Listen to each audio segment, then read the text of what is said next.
कधीच नाही चुकणार तुमचे फेवरेट टीव्ही शोज झी5 सोबत, तेही एकदम फ्री।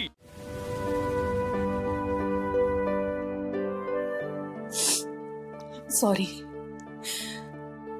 मला हा विषय नव्हता काढायचा। मला माहिती तुला त्रास होतो।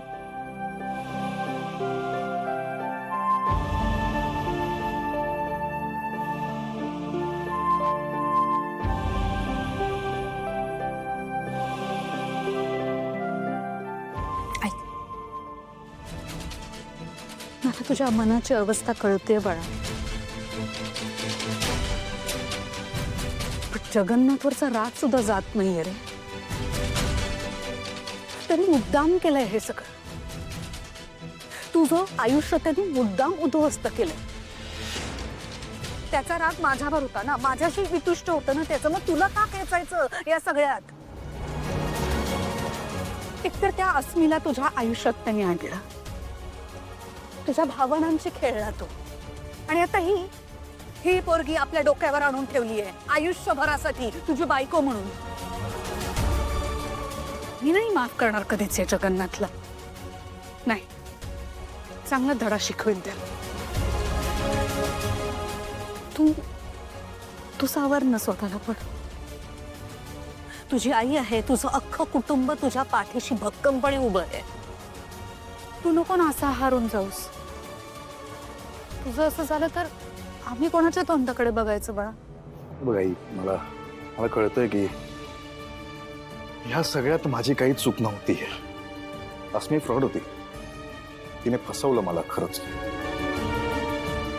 खर तर या सगळ्याचा मी त्रास करून नाही घेतला पाहिजे। तिच्याबद्दलचा विचार ना मला सतावतायत। लोक शांतच होत नाही, खूप विचार। थांबेन मी विचार, खरंच थांबेन तिच्याबद्दलचे विचार, विसरेन मी तिला। हे असं करून विसरणार आहेस? नाही जमणारच। घरातच कोंडून बसायचं, हे असं चार भिंतींच्या मध्ये सतत 24 तास राहायचं, कोणाशी बोलायचं नाही, खायचं नाही, प्यायचं नाही, गाणी ऐकत बसायची, असं विसरणार आहेस तू ना? मला नाही बघवत आहे सगळं। कुठल्या तरी फ्रॉड मुलीच्या प्रेमात असं झुरत बसणं माझ्या मुलांनी मला नाही पटत। तू मला प्रॉमिस कर, तू या सगळ्यातून बाहेर पडशील, प्रॉमिस कर मला। विसरे नाही मी तिला। खर तर काल रात्री मी त्या अप्पूशी बोललो ना, तेव्हाच ठरवलं होतं की आजपासून मी फॅक्टरीवर जाणार। झी5 ॲप डाउनलोड करा आणि पहा सर्व एपिसोड्स एकदम फ्री।